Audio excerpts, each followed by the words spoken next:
Bajirao Gaikwad. Shivratna news मध्ये आपले सहर्ष स्वागत। तुळजापूर तालुक्यातील तामलवाडी येथे छत्रपती संभाजीनगर येथे हिंदवी स्वराज्याचे संस्थापक छत्रपती शिवाजी महाराज यांच्या जन्मोत्सवानिमित्त सादर करण्यात आला शिवजन्माचा पाळणा। आकर्षक रांगोळी, भगव्या पताका व एकसारख्या कपड्यांनी वेधले साऱ्यांचेच लक्ष।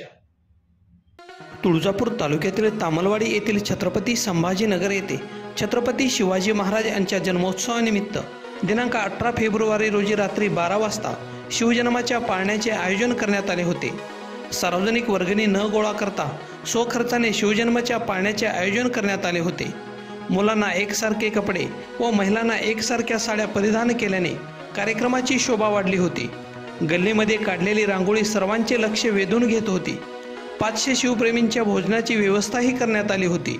रात्री 12 वाजता आकर्षक अशा फुलांनी सजवलेल्या पाळण्यामध्ये छत्रपती शिवरायांची मूर्ती ठेवून हजारो महिलांच्या उपस्थितीमध्ये शिवजन्माचा पाळणा मोठ्या उत्साहात व जल्लोषात पार पडला। यावेळी जय भवानी जय शिवरायच्या जयघोषाने तसेच फटाक्यांच्या आतिषबाजीने छत्रपती संभाजीनगरचा परिसर दणाणून गेला होता। परस्त्रीला माता समान मानून महिलांचा आदर करणारा शिवछत्रपती शिवरायांसारखा राजा जगात कुठेच नसल्याने माता बहिणींच्या आबरूचे रक्षण करणाऱ्या राजाचा उत्सव दरवर्षी आम्ही मोठ्या उत्साहात व जल्लोषात साजरा करण्यात येणार असल्याचे महिलांनी बोलताना सांगितले। प्रतिनिधी सचिन शिंदे, शिवरत्न न्यूज, तामलवाडी।